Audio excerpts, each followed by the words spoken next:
नमस्ते विष्णु जी को। दिन की शुरुआत ईश्वर के साथ।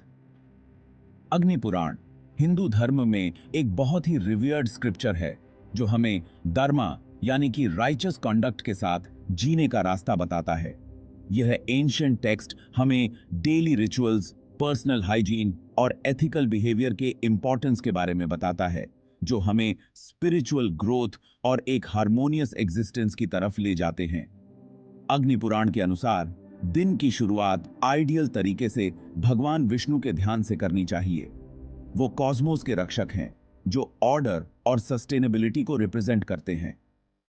विष्णु जी को याद करके हम अपने दिन को एक पॉजिटिव टोन देते हैं और खुद को याद दिलाते हैं कि हमारे जीवन में डिवाइन प्रेजेंस है। यह इस बात को एक्नॉलेज करने का तरीका है कि सब कुछ इंटरकनेक्टेड है और हमें कॉस्मिक ऑर्डर के साथ अलाइन करना चाहिए।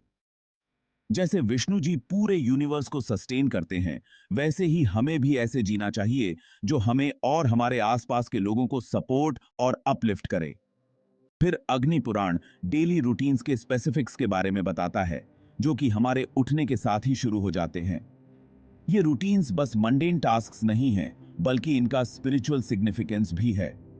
इन्हें प्यूरिफिकेशन और सेल्फ डिसिप्लिन के एक्ट्स माना जाता है, जो एक सैत्विक यानी प्योर माइंड के लिए बहुत जरूरी है। इन प्रैक्टिसेस को फॉलो करके लोग अपने बॉडी और माइंड को प्यूरिफाई कर सकते हैं और उन्हें स्पिरिचुअल ग्रोथ के लिए तैयार कर सकते हैं। इस तरह अग्नि पुराण हमें जीने का एक होलिस्टिक गाइड देता है, जो ह्यूमन एग्जिस्टेंस के फिजिकल और स्पिरिचुअल एस्पेक्ट्स को एक साथ वीव करता है। The sacred routine, nature's call and purity practices. अग्नि पुराण के अनुसार उठने के बाद सबसे पहले हमें नेचर्स कॉल अटेंड करनी चाहिए और इस बात का ध्यान रखना चाहिए कि हम किस डायरेक्शन में फेस कर रहे हैं जब हम डिफेकेटिंग और यूरिनेटिंग कर रहे हैं।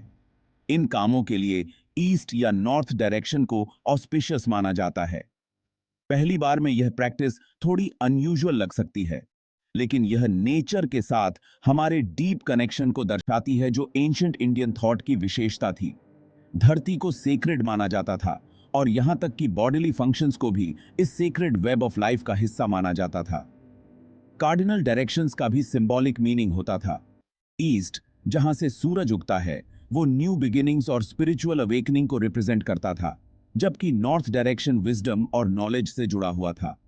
फिर अग्नि पुराण इस बात पर जोर देता है कि नेचर्स कॉल अटेंड करने के बाद खुद को पानी से क्लेंस करना बहुत जरूरी है।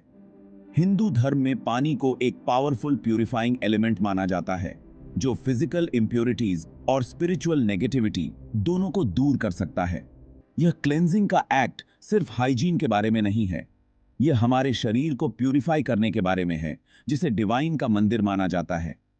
यह जोर क्लीनलीनेस पर हमारी डेली लाइफ के हर पहलू पर दिया जाता है।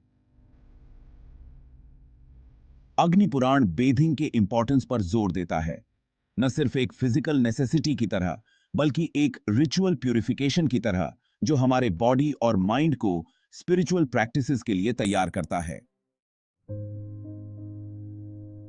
The cleansing waters, a hierarchy of purity. अग्नि पुराण अलग अलग टाइप्स के पानी और उनके अलग अलग लेवल्स ऑफ प्योरिटी के बारे में बहुत डिटेल में बताता है। रेन वाटर, खासतौर पर जो श्रावण के महीने में कलेक्ट किया जाता है, उसे सबसे प्योर माना जाता है। ऐसा इसलिए क्योंकि यह सीधा हेवन से आता है, बिना किसी ह्यूमन टच के। रेन वाटर के बाद रिवर्स और स्प्रिंग्स का पानी बहुत प्यूरिफाइंग माना जाता है। ये flowing bodies of water life giving energy से भरे हुए माने जाते थे। लेक्स और पॉन्ड्स का पानी, हालांकि उसे भी प्योर माना जाता है, लेकिन हायरार्की में उसका स्थान थोड़ा नीचे है। और आखिर में कंटेनर्स में स्टोर किया हुआ पानी सबसे कम प्योर माना जाता है। ऐसा इसलिए क्योंकि माना जाता है कि स्टैंडिंग वाटर समय के साथ अपनी वाइटल एनर्जी खो देता है। अग्नि पुराण का वाटर का क्लासिफिकेशन इस बात को हाईलाइट करता है कि एंशिएंट इंडियन थॉट में नेचर के लिए कितनी रेवरेंस थी। यह इस बात पर भी जोर देता है कि हमें पानी को वाइजली और रिस्पेक्टफुली इस्तेमाल करना चाहिए और इसे एक प्रेशियस और लाइफ सस्टेनिंग रिसोर्स समझना चाहिए। वाटर प्योरिटी लेवल्स को समझना सिर्फ फिजिकल क्लेanलीनेस के बारे में नहीं है, यह एक स्पिरिचुअल वर्ल्ड व्यू को भी रिफ्लेक्ट करता है, जहां प्योरिटी का होना डिवाइन से कनेक्ट होने के लिए बहुत जरूरी है।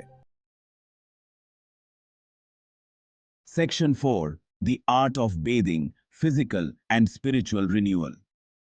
अग्नि पुराण के अनुसार नहाना सिर्फ एक फिजिकल एक्ट नहीं है, बल्कि एक सेक्रेड रिचुअल है। यह हमारे बॉडी और माइंड को क्लेंस करने का, खुद को डिवाइन के साथ कम्युनियन के लिए तैयार करने का एक मौका है। यह टेक्स्ट नहाने के स्पेसिफिक मेथड्स के बारे में बताता है और नेचुरल क्लेंजर्स जैसे कि क्ले और हर्ब्स के इस्तेमाल पर जोर देता है। माना जाता था कि इन नेचुरल सब्सटेंसेस में प्यूरिफाइंग प्रॉपर्टीज होती हैं, न सिर्फ बॉडी के लिए बल्कि माइंड और स्पिरिट के लिए भी। नहाते समय मांट्रास का चांट करना चाहिए। ये सेक्रेड साउंड्स हैं जिनके बारे में माना जाता है कि उनमें स्पिरिचुअल पावर है। ये मांट्रास नहाने के प्यूरिफाइंग इफेक्ट्स को और बढ़ाते हैं और हमारे माइंड को नेगेटिव थॉट्स और इमोशन से मुक्त करते हैं। अग्नि पुराण अलग अलग पर्पसेस के लिए स्पेसिफिक मांट्रास रेकमेंड करता है, जैसे कि प्यूरिफिकेशन, प्रोटेक्शन और स्पिरिचुअल अवेकनिंग के लिए। फिजिकल क्लेंजिंग और स्पिरिचुअल प्रैक्टिसेस को कंबाइन करके अग्नि पुराण नहाने को एक होलिस्टिक एक्सपीरियंस बना देता है, जो हमारे बॉडी और सोल दोनों को नरिश करता है। यह एक मंडेन डेली एक्टिविटी को एक सीक्रेट रिचुअल में बदल देता है और हमें हमारी इनहेरेंट डिविनिटी और डिवाइन के साथ हमारे कनेक्शन की याद दिलाता है। Section 5, beyond cleanliness, the significance of moral conduct. हालांकि अग्नि पुराण फिजिकल प्योरिटी पर बहुत जोर देता है, लेकिन यह भी साफ करता है कि असली क्लीनलीनेस हमारे शरीर से कहीं आगे है। मॉरल और एथिकल कंडक्ट को उतना ही बल्कि उससे भी ज्यादा इंपॉर्टेंट माना जाता है। यह text honesty, compassion, non violence और सेल्फ कंट्रोल जैसे वर्च्यूज को कल्टीवेट करने के इंपॉर्टेंस पर जोर देता है। ये वर्च्यूज खुद के अंदर और पूरे सोसाइटी में हार्मनी मेंटेन करने के लिए जरूरी माने जाते हैं। अग्नि पुराण ग्रीड, एंगर, लस्ट और ईगोटिज्म जैसे वाइसेस से बचने की सलाह देता है और इन्हें स्पिरिचुअल प्रोग्रेस के लिए हार्मफुल मानता है। यह इस बात पर जोर देता है कि एक प्योर हार्ट और क्लियर कॉन्शियंस उतना ही इंपॉर्टेंट है जितना कि एक क्लीन बॉडी। अग्नि पुराण की एथिकल कंडक्ट पर टीचिंग्स इस बिलीफ पर बेस्ड हैं कि हमारे एक्शंस के कॉन्सिक्वेंसेस होते हैं, न सिर्फ इस जीवन में बल्कि आने वाले जन्मों में भी। वर्चुअसली जीकर हम पॉजिटिव कर्मा क्रिएट करते हैं, जो हमें हैप्पीनेस और स्पिरिचुअल लिबरेशन की तरफ ले जाता है। इसके विपरीत unethical actions negative Karma create करते हैं, जो हमें सफरिंग के साइकिल में फंसा देते हैं। Section 6, the flame of devotion, Agnihotra and daily offerings. अग्नि पुराण डिवोशन यानी भक्ति को स्पिरिचुअल लिबरेशन के पाथ के रूप में बहुत महत्व देता है। यह वर्शिप के कई फॉर्म्स डिस्क्राइब करता है, जिसमें अग्निहोत्रा परफॉर्म करना भी शामिल है।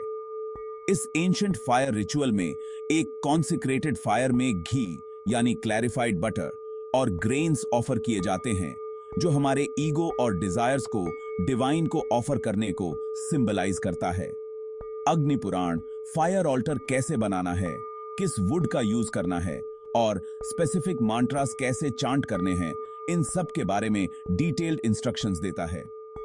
माना जाता है कि अग्निहोत्रा परफॉर्म करने से एनवायरनमेंट प्यूरिफाई होता है, फिजिकल और मेंटल वेलबीइंग बढ़ता है और स्पिरिचुअल प्रैक्टिसेस के लिए एक कंड्यूसिव एटमॉस्फेयर क्रिएट होता है। अग्नि पुराण डेटीज को डेली ऑफरिंग्स देने के लिए भी एनकरेज करता है। ये ऑफरिंग सिंपल हो सकते हैं, जैसे कि एक फ्लावर, एक फ्रूट या एक ग्लास ऑफ वाटर जो सच्चे मन से ऑफर किया गया हो। ऑफरिंग देना हमारे जीवन में मिलने वाले ब्लेसिंग्स के लिए डिवाइन का ग्रेटिट्यूड एक्सप्रेस करने का एक तरीका माना जाता है। यह इस बात का रिमाइंडर है कि हम डिवाइन से अलग नहीं हैं, बल्कि एक बड़े कॉस्मिक डांस का हिस्सा हैं। डिवोशन कल्टीवेट करके और ऑफरिंग्स देकर हम इस कनेक्शन को एक्नॉलेज करते हैं और डिवाइन ग्रेस रिसीव करने के लिए खुद को ओपन करते हैं। आपको भी एक काम है।